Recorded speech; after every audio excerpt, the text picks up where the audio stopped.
तो time table जारी कर दिया गया है, बच्चे अब तैयारी करेंगे। अगली खबर का रुख कर रहे हैं। भोपाल से खबर है जहां कैलाश विजयवर्गीय ने राष्ट्रीय महामंत्री पद से इस्तीफा दे दिया है। जेपी नड्डा से मुलाकात के बाद उन्होंने इस्तीफा सौंप दिया है। एमपी में कैबिनेट मंत्री बनने के बाद उन्होंने इस्तीफा सौंप दिया है महामंत्री के पद से।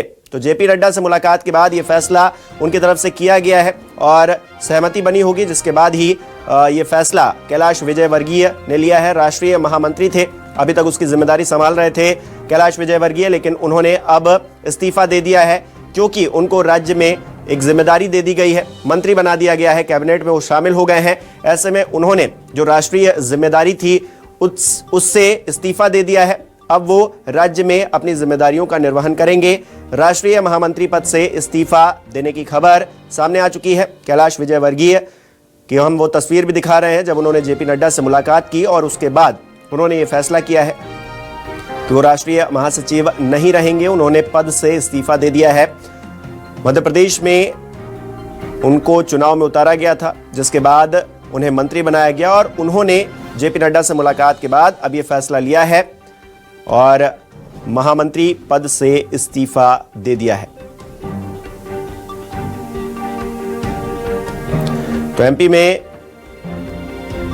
कैलाश विजयवर्गीय को जिम्मेदारी मिली मंत्री की, जिसके बाद उन्होंने महामंत्री के पद से, राष्ट्रीय महामंत्री के पद से इस्तीफा दे दिया।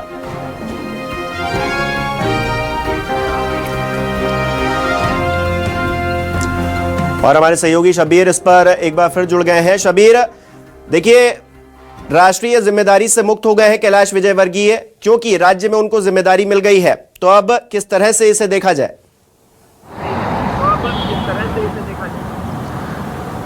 देखिए, बात की जाए, कैलाश विजयवर्गीय ने राष्ट्रीय महासचिव पद से कुछ देर पहले बीजेपी के राष्ट्रीय अध्यक्ष जेपी नड्डा से मुलाकात करी है और मुलाकात के बाद उन्होंने अपना इस्तीफा, राष्ट्रीय महासचिव यानी जेपी नड्डा की टीम में वो काम कर रहे थे। इससे पहले अमित शाह की टीम में भी वो काम कर चुके हैं महासचिव के पद पर रहते हुए। और हरियाणा में बीजेपी की पहली बार जब सरकार बनी थी उसमें अहम रोल निभाया था और उस वक्त जिम्मेदारी कैलाश विजयवर्गीय को भी दी गई थी। और इसके साथ साथ उन्हें बंगाल की जिम्मेदारी दी गई थी और वहां पर भी भले से ही सत्ता वापसी नहीं हुई थी, सत्ता नहीं मिली थी, लेकिन वहां पर सीटें काफी बड़ी थी और लोकसभा में भी बड़ी थी और विधानसभा में भी बड़ी थी। लेकिन इन सबके बीच बात की जाए तो उनको केंद्र की राजनीति से 9 साल बाद मध्य प्रदेश लाया गया था। मध्य प्रदेश में उन्होंने उस इलाके से चुनाव लड़ा जहां पर कांग्रेस के अच्छे मतलब एक ये कह सकते हैं कि कांग्रेस के गढ़ वाले इलाके से उनको चुनाव लड़ा गया और वहां पर 50,000 से ज्यादा वोटों से चुनाव जीते। और उसके बाद से ही कयास लगाए जा रहे थे जब से वो मंत्री पद की शपथ ली थी कि अब वो केंद्र की राजनीति में नहीं, मध्य प्रदेश की सियासत में फिर से सक्रिय होंगे। और इन सब के बीच ये कह सकते हैं कि उनका दिल्ली दौरा तय हुआ था और दिल्ली में उन्होंने अपना पद से इस्तीफा दे दिया है। और ये कह सकते हैं कि 9 साल बाद उन्होंने अब मध्य प्रदेश की राजनीति में फिर से सक्रिय होते हुए नजर आएंगे।